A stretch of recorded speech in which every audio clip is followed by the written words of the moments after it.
Hello, and welcome to another edition of Leafless, Not Lifeless. I'm Sharon Benjamin, your host. Thank you so much for joining me. Thank you for listening. Thank you for watching. And you can even share the videos. You can also contact me at leaflessnotlifeless@gmail.com. I am so excited about my guests for this episode, and I'm sure you will be excited as well. Welcome, Sentheia. Thank you, Sharon. Thank you so much for having me on another episode. It's wonderful to be here. Yes, yes.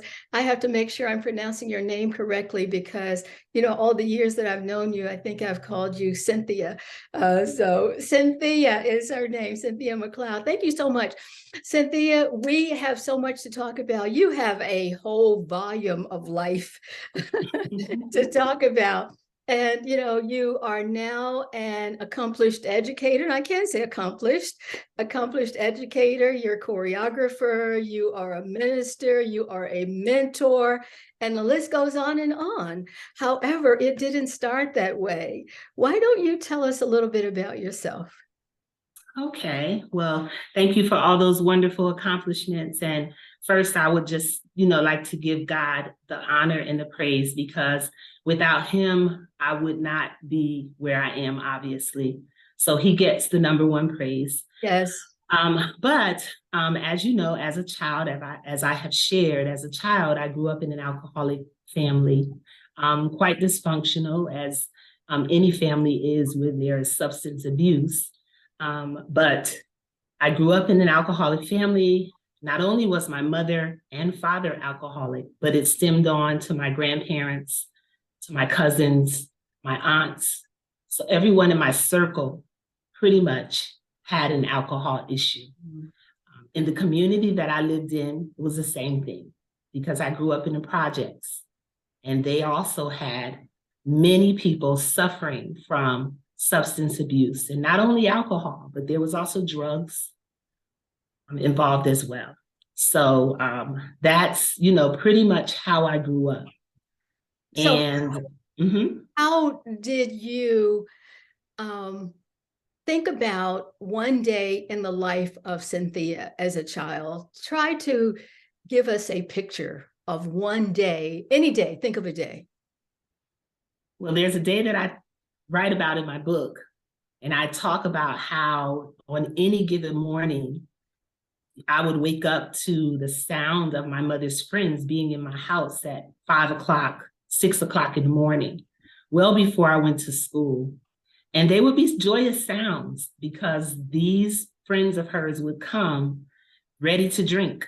So they would come with bottle in hand, the brown bag twisted around the top, and they were ready to share with my mother. And so I would wake up. That meant that my mother was engaged and involved with her friends drinking, and Sintheia was kind of left on her own to get herself ready for school, find myself something to eat, get out the door, get on the bus, go to school. And then when I would come home, depending on what time of the month it was, if it was the beginning of the month, my mother might be laid out on the couch, fully inebriated. If it was the end of the month, closer to the end of the month, I had a better chance of her, kind of being sober and, able to greet me and welcome me home. So it just depended, on the day and the time of the month, because we were low income and my mother was on food stamps at that time. So you know how that is. Money runs out before the month runs out. Yeah. So how did you survive? How did I survive that? Yes. The grace of God. That's all I can say. The grace of God. I know definitely that the Lord was with me on many of those days. I also, found solace in being at school because school was a safe place. So I looked forward to leaving my home and going to school because that meant a few hours of just peace. And some civility, would you say? Some civility? Stability, some peace, encouragement. Lots of the teachers would encourage me and friends. Some of them were not so good, but you had friends. So I look forward to that. And that was, a way that I kind of got through it. Some, you remember Elder Henry Rogers, I remember him saying, things are caught, more things are caught than taught. And I do know that depending on the environment, it's almost like osmosis that one takes on whatever happens in the environment. Who was in your corner so that that didn't happen to you? Well, I'll have to say that again, I credit God for everything. I think it was the way that He made me. He did not make me to be, how do you say? I was not designed to follow in the footsteps of my family. I always say, I think I start my book saying, God, I think you made a mistake. I'm in the wrong family. Because I always felt out of place. And I knew that that's not what I wanted for my life. Even at a young age, I knew, because it just didn't feel right. So who were some of the people to encourage you during this time? Well, I didn't have many, but I did have my teacher. Well, I had a lot of the teachers, but two teachers in particular, my 8th grade math teacher and my 8th grade science teacher, because it was around 8th grade when I had some real serious issues in my family happen, and they needed to rally around me. Those were the two people who kind of came to my aid and really, just kind of helped me understand and digest things that were happening around me. And then we had some family friends in the building that I lived in. And there was one family that just always came to take me. They would come and pick me up and take me to their home. And I didn't know anything about godparents then, but later on, as I got older, I adopted them to both be my godparents. So I actually have 2 godmothers. And these women have been instrumental in my life. I also had a cousin who was very supportive of me, and she encouraged me along the way as well. And she was a cousin for me on both sides of my family. And she's still living today, and I still love her just like I loved her then. So how did your parents feel about the quote unquote village stepping in, or did they even notice?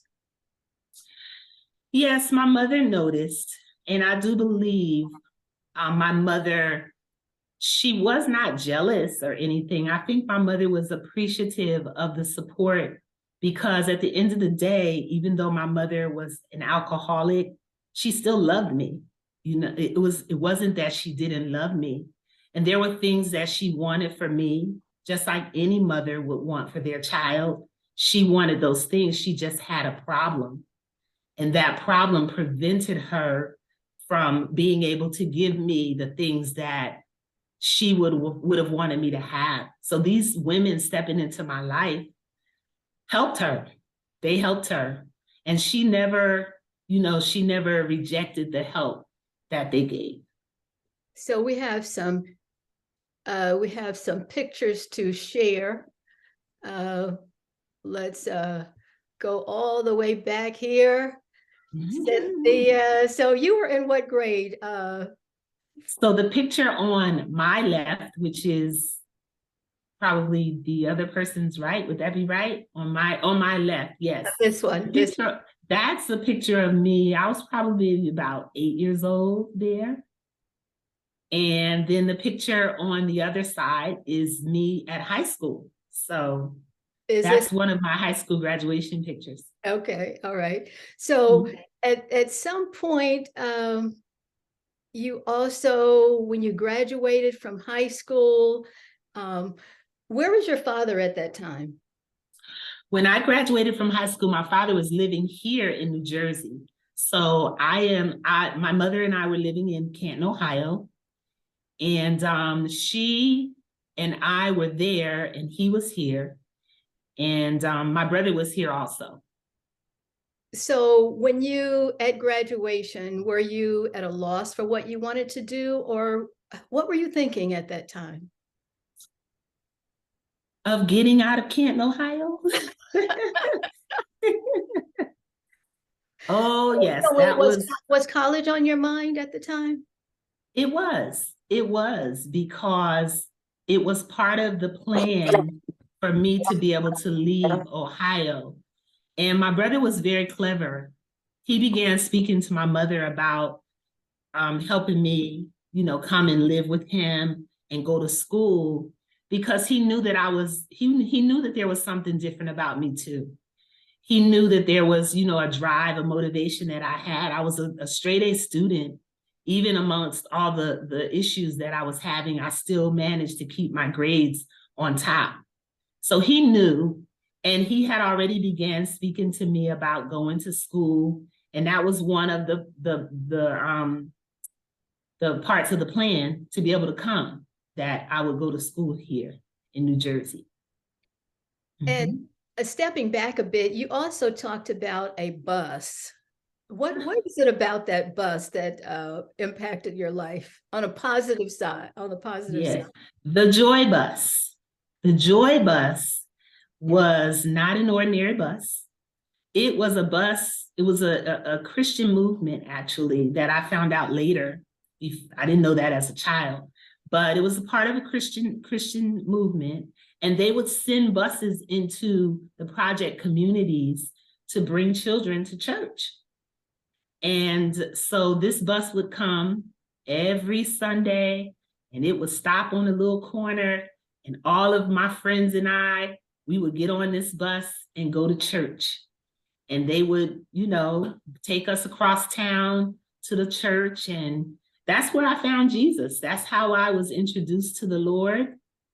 And the Joy Bus really impacted my life and helped me to find Christ and understand that I was made to be more than what I felt like I was, becoming.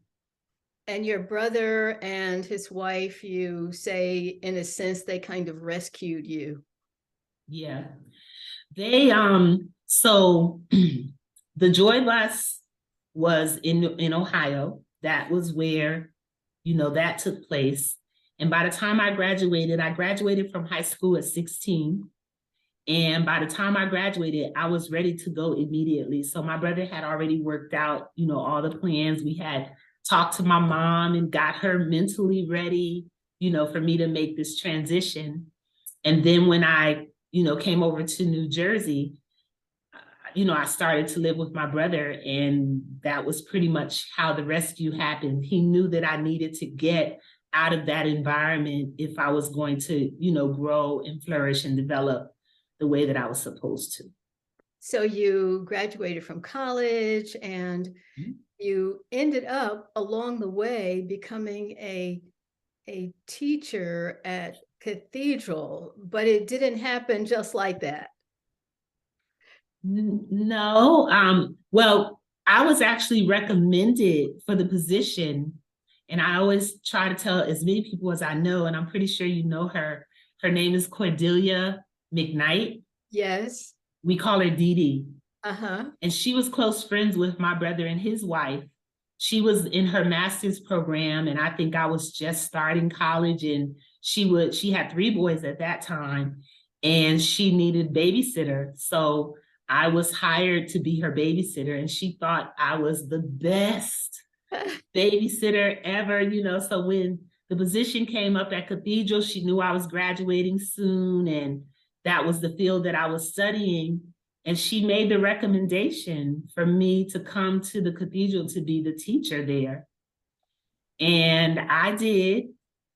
I had 2 choices on the plate, though. Yes. It was one in Newark, and then the one at Cathedral. And I was really running from the Lord at that time because, I was just like, church can't do anything for me. I'm just, but that wasn't what the Lord wanted.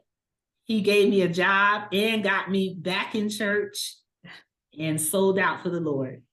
So here we are, a couple of pictures. So the one on the left, is this the opening, or what celebration is that? Second Baptist Christian Academy. Yeah, so Bishop Hilliard, he was very good for just having parades, and walking through the city and praying and, being involved in the community. And so that's probably just one of those times where we got the kids out and we were a part of whatever the church was doing, because whatever the church was doing, Bishop would always, have us bring the children over to the church. And whatever we were doing at the school, he wanted it at the church. And the picture here with Sylvia Smith. Yes. So she was the very first principal. And there you see me, the very first teacher. Yes. And how long? 1990. Wow. Yeah. So another picture here with some of the kids. Yeah, we did many of those photos. That's a very young looking me and very much some of the children. And I'm still in touch with some of these children. They're grown and have their own children now. Yes, and you mentioned Cordelia. I believe this is one of her. That's her youngest son. That is her youngest son. Yes. So you have had quite a journey, Sentheia, and you also talked about your relationship with your father and how you reconciled with him, how things. How was that for you? It was good. I never had any negative feelings for my father. And I appreciate my mother because she never spoke negatively about my father to me. And whenever I reached out to my father, he responded. He always responded. And so when I began to talk to him about my aspirations and things that I wanted to do, my father was there. He also was an alcoholic, but by the time he, began to get older, he found out that he had some medical issues and he had to stop drinking. So I think that was, a blessing because he was able to really recognize and understand that he had a responsibility, and that was me. Yeah. And you and your mother, you talk about you and your mother, you ended up kind of in a role reversal status. What was that like? So once I left Ohio and came to live in New Jersey, I went to school, graduated, got a job, started, becoming a real adult. My brother and I, who by the way my brother is 13 years older than me. So by the time I came, it was almost like he was a father figure as well. Coming to live with him. But once we came here and I left my mom, things just began to get progressively worse with her drinking. And as she aged, she began to forget to pay her bills. And sometimes she would be so inebriated, she wouldn't answer her door. And people started calling us and telling us, oh, your mom's not responding. And so we had a couple of scares where we, had to drop everything here and fly out to Ohio. And we just couldn't do life like that. So we had to bring her here. And once we brought her here, again, we had to, begin to assume the role of caretaker for my mother. She was still able to, do things on her own, but, you still got to see about your mother. And so that's where we began to build our relationship. Because prior to that, I wouldn't really say that we had a real good relationship. It wasn't bad, but it wasn't just, an ideal relationship. Yes. Yeah.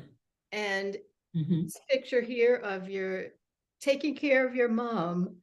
And how were you able to do that, Sentheia? And I know you talk about not really being a part of the environment, but again, it's impossible to be in it and not affect it somehow or another. How were you able to bring yourself to actually take care of your mom without considering the fact that you had to take care of yourself? when she was supposed to be taking care of you? So you mean when we got her here, right? Yes, yes. Yeah. So, I was reflecting on that question, and I said, I know that Bishop Hilliard's in teachings, a lot of his teachings about honoring your parents and, loving your parents. I really believe that parents do the very best that they can. They do, you don't come with an instruction manual on how to take care of your kids. And if you have some compounding issues and problems, it makes it difficult, right? So I was able to forgive my mom because I began to understand. The Lord gave me an understanding that my mother had a problem. And when I looked back over her life, tried to look back as much as I could understand, I could see, that she had a lot of problems.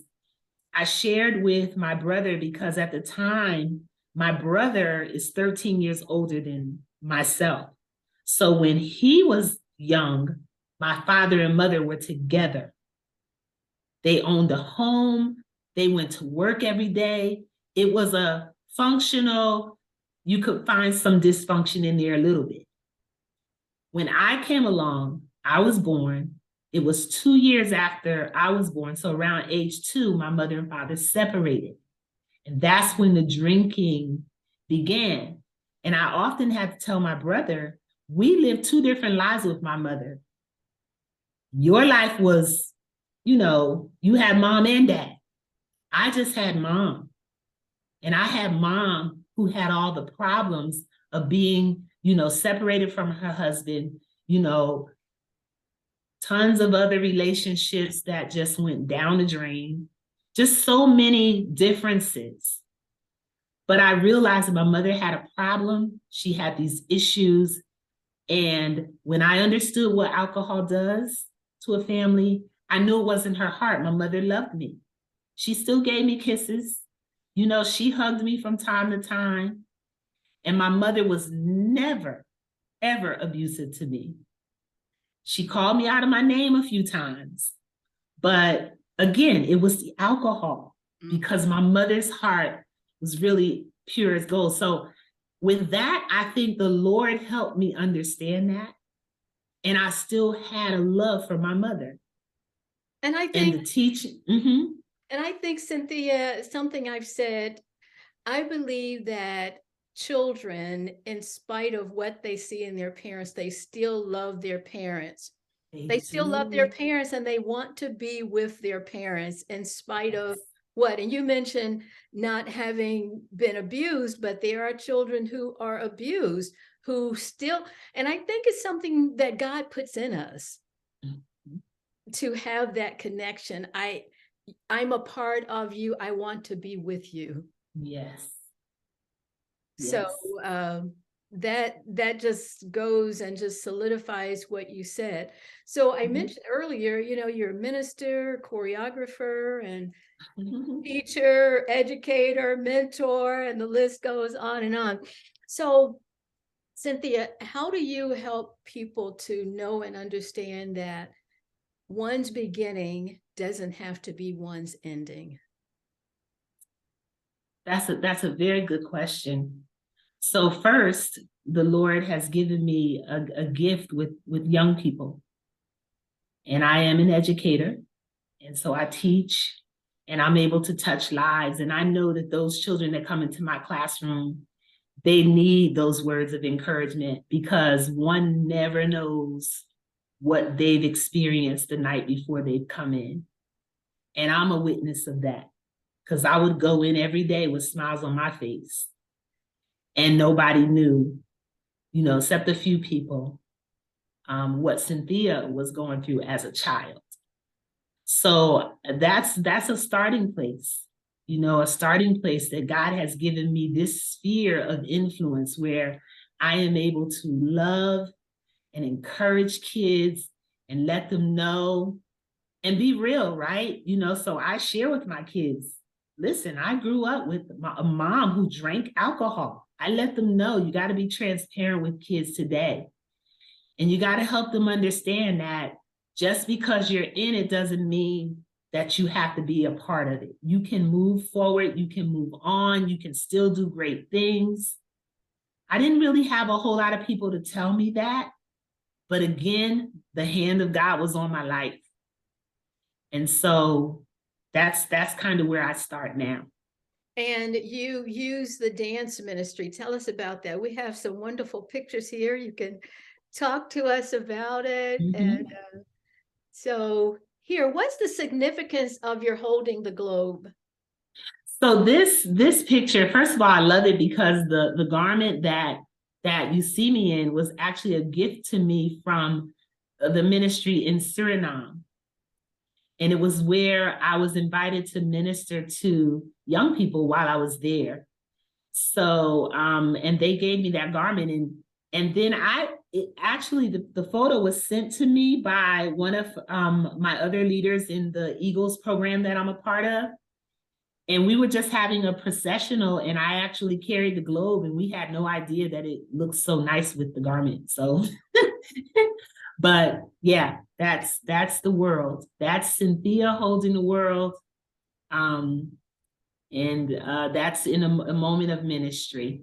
So, and you have been able to minister in different parts of the world. So tell us about this picture. So this picture is a group of young women that I met when I was in Suriname. And every year, as a part of the Eagles International Training Institute, which I've been a part of for over 20 years now, we have a culminating worship service where we bring all of our nations together here in Dallas, Texas. And so that's just a picture of me standing with my nation. I am an ambassador to that nation now. And that simply means that I keep in contact with those young women. I serve as a mentor, and, I pray for them. I talk to them regularly. We have conference calls, and they come over to the United States once a year. We help them get their visas, whatever they need to do to be able to come over and be a part of that worship experience that we have here in Dallas. That's what we do. And we have many nations. And speaking of nations, tell us about this one on the bottom, the Kingdom Summit. Yes, so that was just this summer in August. I was invited to be a part of the team and to go over.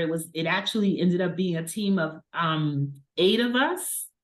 And we went over to Belize, which is a third world country. It was our first time going, and we met up with a church ministry there. And we were just able to really impart into the ministry, to share, to teach, preach. I ended up preaching a sermon at a little small church in a little city in Belize.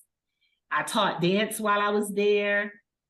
And it was an amazing experience. And I really enjoyed it. And I'm just amazed that the places that the Lord has allowed me to go, I would have never in a million years thought that Sintheia would be doing these things. And mentioning young people, you work with lots of young people. Tell us about this one. So this picture was really special because the year that I went to seminary, I had to do an internship. When you go through seminary, you do an internship, and most people do their internships in a church. But for some reason, the Lord asked me or told me to ask for the United Nations. I had no idea. Well, let me back up. So some years before this picture, I remember going on a field trip to the United Nations. And when I stepped in there, the Lord spoke to me and said, "You're going to do something here." And I had no idea what that meant. Okay, fast forward. This is 2011, 2012. And I ended up doing my internship at a place called the Church Center for the United Nations. It's directly across the street from the UN. And this particular picture is some of our children from the cathedral.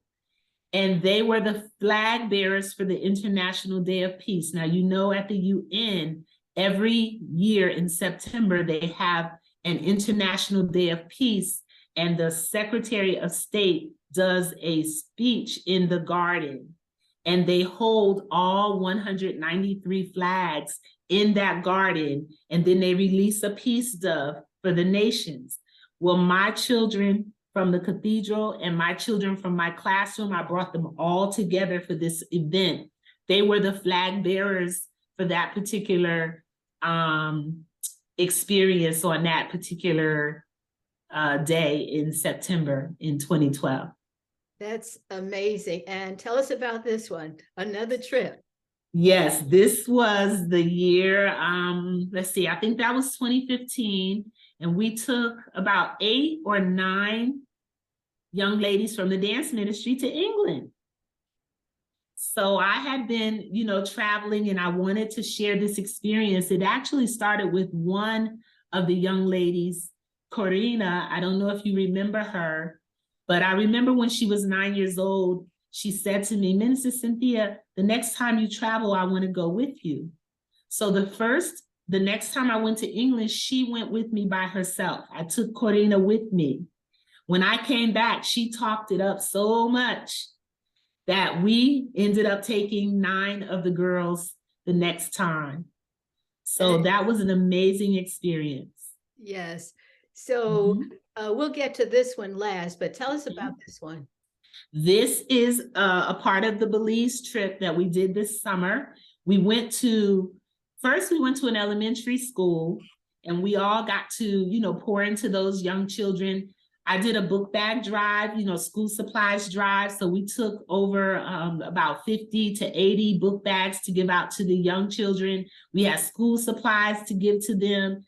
And then we ended up going to a high school. So that picture is myself with the high school students there in Belize. And it was like 500 of them. And in Belize, because it's a third world, they don't have schools that look like our schools. They have buildings that just have open walls, outside air is inside air.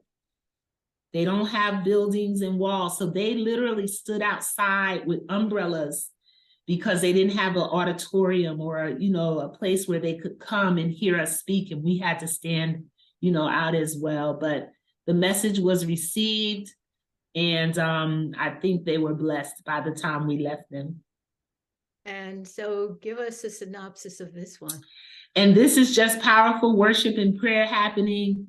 Every year that we gather in Dallas there, we have this amazing worship conference that just takes us to the top. And that's just me and some of my peers. We're just worshiping in a moment of worship. So you are impacting people, although this is Leafless, not Lifeless. So some people could have looked at your beginning and said, oh, nothing will become of her. But all the while, as you mentioned, God had his hand on your life. So you were actually growing and developing, although no one might have seen those green leaves, but they're being seen now. They're being seen now. Sintheia, you have written a book. Tell us about this book.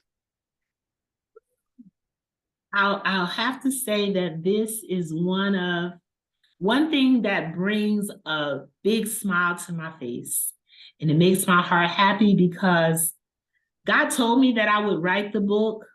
As a matter of fact, he gave me the title of the book several years before the book ever became a reality.